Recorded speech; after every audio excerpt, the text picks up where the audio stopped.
सजल बहुत ज़्यादा खुश थी क्योंकि उसकी सास ने उससे कहा था कि तुम्हें जो उल्टी आ रही है और जो तुम्हें चक्कर आ रहे हैं तो कहीं तुम माँ बनने वाली तो नहीं, तुम माँ बनने वाली होगी। तो वो बहुत ज़्यादा खुश थी, सजल भी खुश था और अशर भी बहुत ज़्यादा खुश थे। लेकिन जब वो टेस्ट के रिज़ल्ट आया तो उसमें ऐसी कोई बात नहीं थी, वो ना माँ बनने वाली थी और ना कोई ऐसी बात थी। तो वो बहुत ज़्यादा उदास हो गई। ये बात सुनकर वो बहुत ज़्यादा रोने लगी, बहुत ज़्यादा खफा थी। तो अशर ने उसे समझाया बहुत ज़्यादा कि ये तो अल्लाह की देन है, जब होगा तो होगा। तो उसको समझाने के बाद भी कुछ तसल्ली नहीं हो रही थी, वो बहुत ज़्यादा रो रही थी क्योंकि उसके सास ने उसको बहुत ज़्यादा यकीन से कहा था कि वो माँ बनने वाली है, इसलिए तो वो बीमार है। लेकिन ऐसी कोई बात नहीं, शादी को काफ़ी अरसा हो गया था और उसके यहाँ उनके यहाँ कोई बेबी नहीं था। तो उसकी सास ने भी उससे कहा, अशर की माँ ने उससे कहा अशर से कि इसको किसी बड़े डॉक्टर को दिखाओ, क्यों इतने दिन गुजरने के बाद भी उसको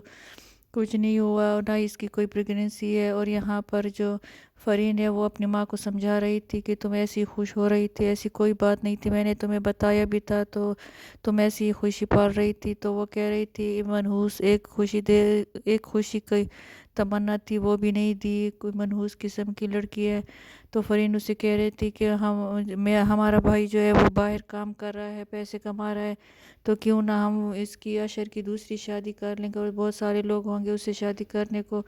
यहाँ पर समीर फरीन से कहता है कि मुझे एक बड़े डायरेक्टर की ऑफ़र आई थी, तो इसके लिए मुझे गाड़ी की ज़रूरत है, किसी तरीके से भी तुम अलीज़े से गाड़ी लेकर दे दो। तो जो फरीन थे वो सोचने लगे और उसे कहा अच्छा ठीक है तुम ले जाओ।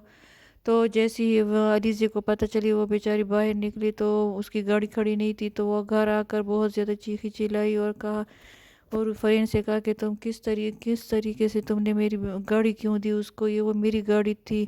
और तुम लोगों को पता है कि उसने किस तरीके बुरी तरीके से उसके एक्सीडेंट किया और गाड़ी का सत्यानाश किया, गाड़ी उसने बर्बाद कर दी है। और वो बहुत ज़्यादा शोर मचा रही थी, बहुत ज़्यादा गुस्से में थी। लेकिन समीर को पर कोई असर नहीं हो रहा था, ना फ़रीन को।